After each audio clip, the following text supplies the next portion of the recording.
In this week's episode of the Stockscores Market Minutes, we're going to talk about how to make money from the stock market crash. Despite all of the volatility, there are great opportunities that come out of these situations. I'll also do my regular weekly market analysis and look at the day trade of the week on KHC.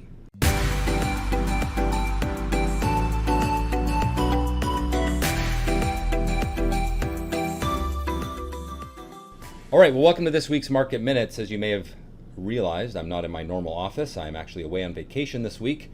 But I do want to talk a little bit about how to make money from stock market crashes because it does present a lot of opportunities. So before we get into my normal analysis, where I'll give you a sense of what to watch for the week ahead, let's talk about how stock market crashes create opportunity. And there's really two primary sources. First is the extreme price volatility that we see and have been seeing for a number of weeks. And the second is that there is some irrational pricing that creates opportunity as well. So if you're a short-term trader, you're really focused on the price volatility component, and we can take advantage of that by trading the abnormal activity and really the huge price swings that we're seeing in the overall market. Now, the second element is more for the longer-term traders, and that is there's an opportunity to take advantage of real bargains in good quality companies that comes out of fear and uncertainty. So let's sort of look at each of those in turn. Now, first up, we're going to talk about the price volatility component. And in order to take advantage of abnormal price volatility, we need to look at predictive pattern breaks. And so there's many predictive patterns. The one that I'm going to focus on is a reversal pattern. And that is where we have maybe a downward trend, it gets broken, the market often breaks its downward trend at the same time, and you have a break to the upside from a rising bottom. And that's really the two key components. There is the break of trend line from a rising bottom. That is a classic reversal pattern, and we can apply that to a 2-minute chart if we are day trading. We can apply it to a 15-minute chart if we're swing trading. Even a daily chart, although the market is moving so fast right now that I probably wouldn't go much longer than a 30 or 60-minute chart. And all of those things, of course, are available on Stockscores.com for free. You just go into the website, punch in the symbol, and you can pull up those charts. They're not real time, but for the longer term trader, it's not so essential for it to be real time. If you do want real time, then you're gonna have to go to your broker or some other real time platform. So let's actually look at these patterns as they happen. And so this is now going to be focused for the day trader first. And if you are a day trader, if you can watch the market during the day, there's tremendous opportunity because of the huge price swings. And I've got on screen here Lululemon, which on Friday started the day just under $177. It went down all the way to below $163 and then finished the day back up at $177. So obviously a very large price swing. Well, what are we looking for in terms of the pattern? I'm going to draw it out for you. So we want to see a break of the downward trend line. So we can draw a downward trend line, something like that. You can see that there is a rising bottom, and you can see that there is a break from a rising bottom. So that was point number one. It also happened later in the day going into the close where we had a break of this downward trend line right here from a bottom that was higher than the previous bottom. So you've got these rising bottoms on the chart. They are a sign of optimism. And then we had some pretty good price gains. You know, $171 to $177 in, I don't know, 20 minutes maybe. That's obviously a big move. All right, so we can take that same principle and apply it to the longer term time frame as well.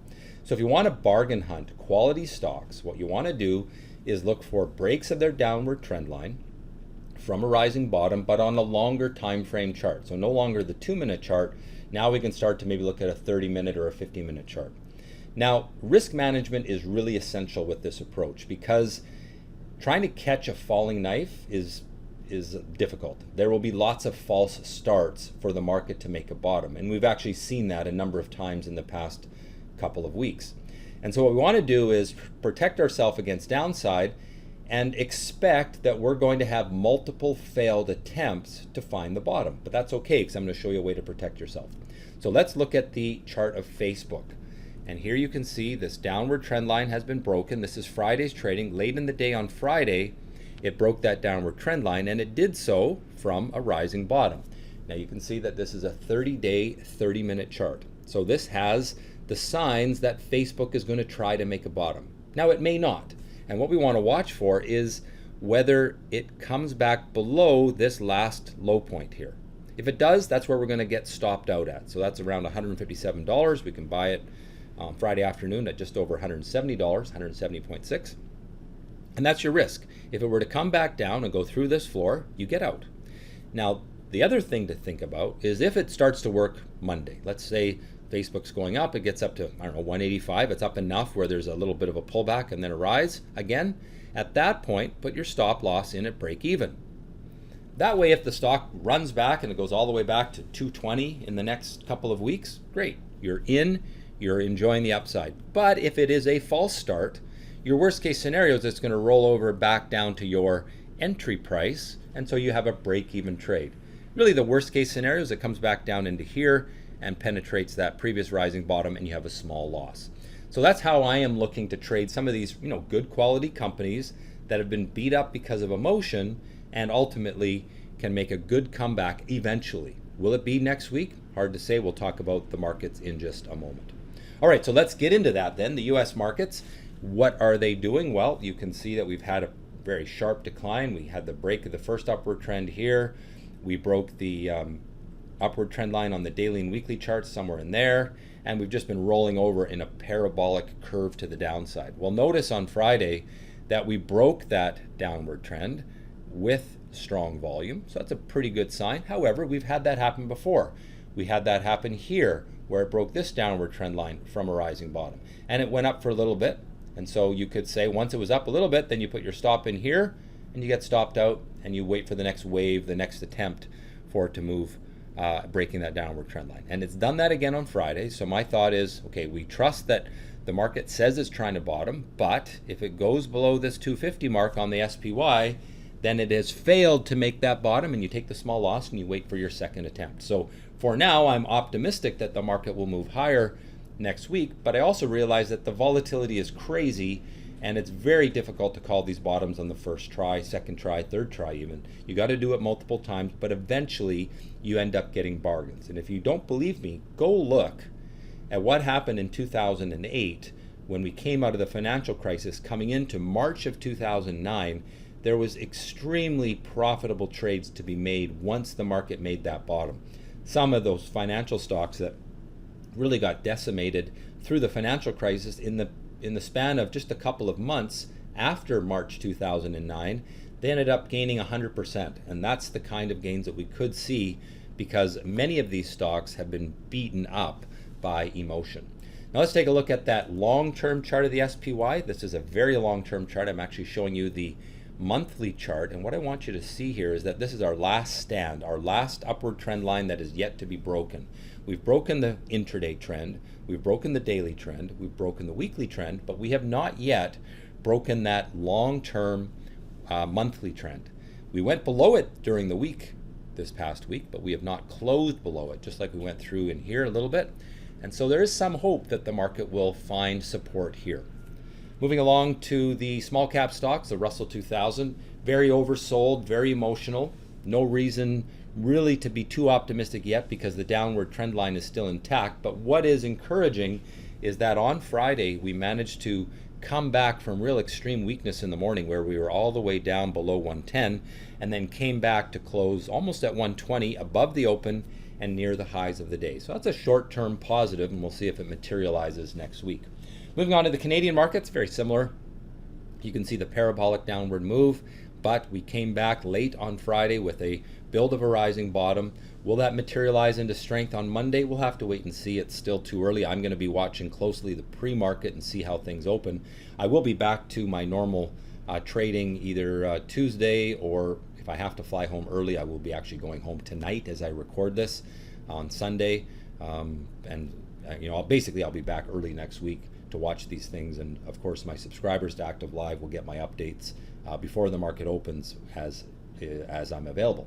All right, moving along to that long-term chart. Again, here's the monthly. In this case, the Canadian market has actually broken its monthly upward trend line. You can see that there. It didn't do so from a falling top, but still that is a concern, and that really demonstrates the heavy weighting of oil on the Canadian market. And I think that's why it's underperformed, because oil, of course, has really gotten beaten up badly this past week. Well, really the past few weeks and even couple of months.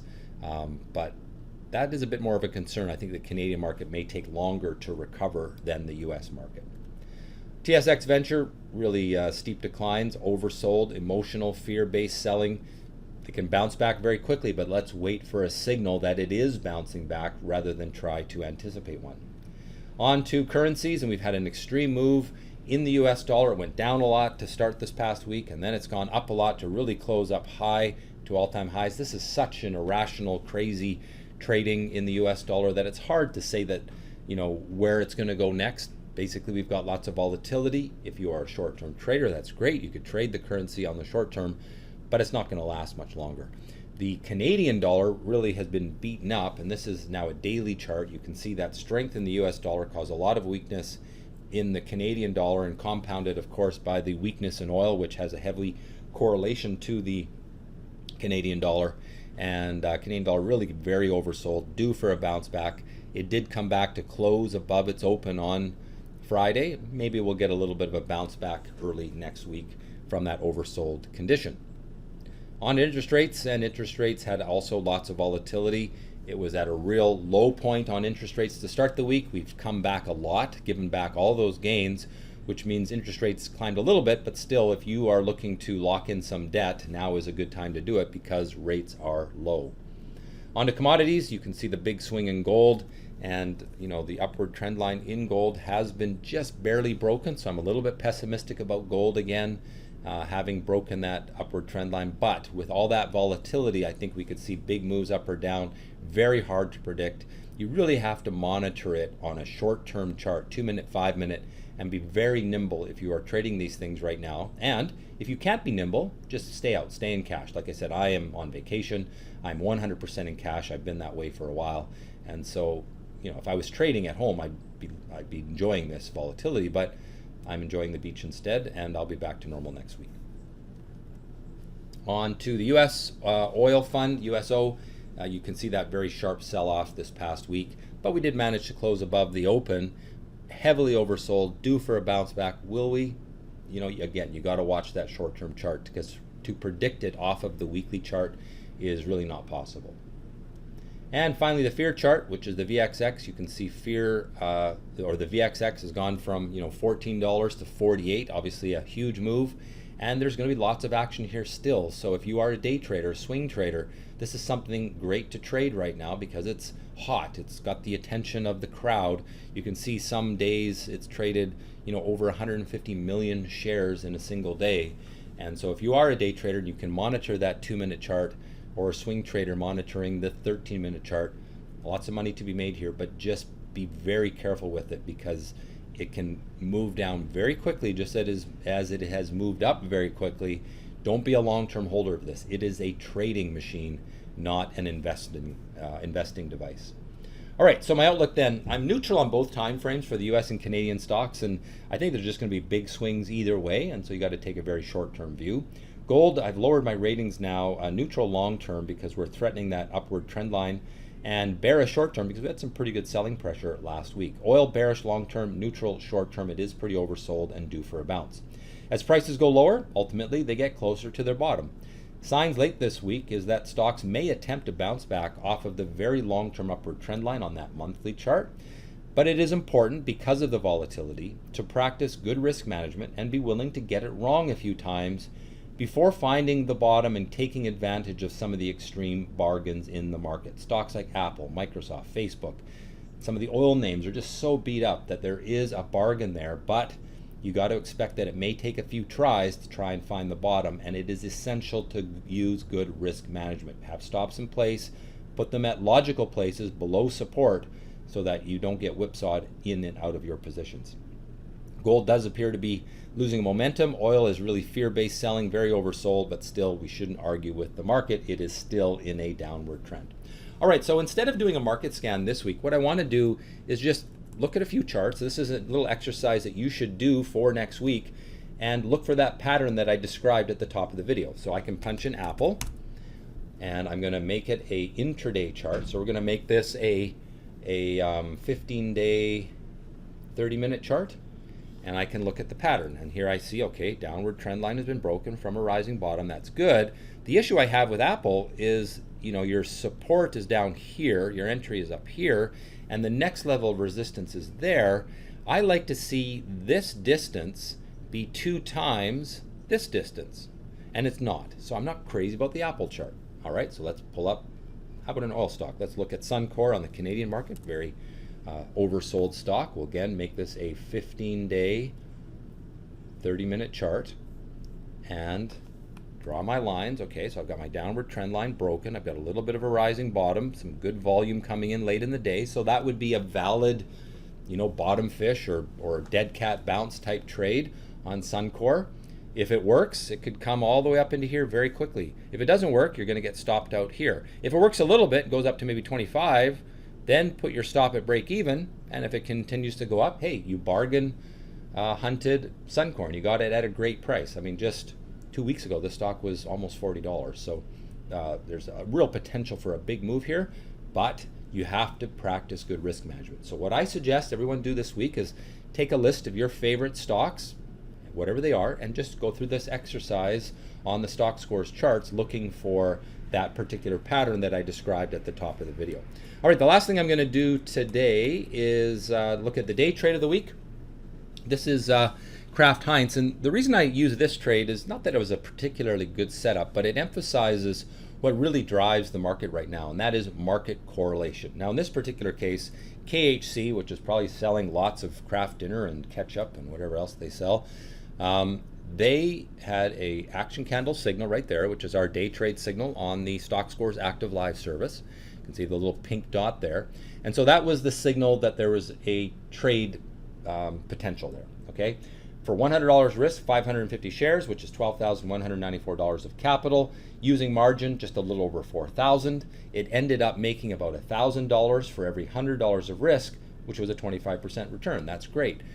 But here's what I want to emphasize, is that this particular setup isn't that great. It's what we call a flag. It's got an upward trend into this flag, breaks the flag. It's okay. Most days I wouldn't take that. But the reason this trade worked was because the overall market gave a good entry signal. And when the overall market, in a very volatile market condition, gives a good entry signal, then you can take just about any stock that also gives that same signal, because the market is what matters right now. When you have 1,000, 2,000 point swings in the Dow average, or big 5-6% swings in the S&P 500, the market is what matters. And so you really focus on the market and then filter down to individual stocks, this being a good example of one where it rallied into the close very strong because of that market strength. All right, well, that has been the Stockscores market minutes for, what is it, March 16th, 2020. It's been a crazy week, obviously. Hopefully this update is helpful. If so, please click on the like button, subscribe to the channel. I'll be doing more updates as we go through this coronavirus craziness, and hopefully keep you in a good position to make money from it all. So I'll be back to normal next week. I won't be wearing a hat. I won't have a beautiful tan. I'll be back sitting in front of my screens, and look forward to trading what is really an opportunity, a market with a tremendous amount of opportunity. So have a great week in the market and trade well.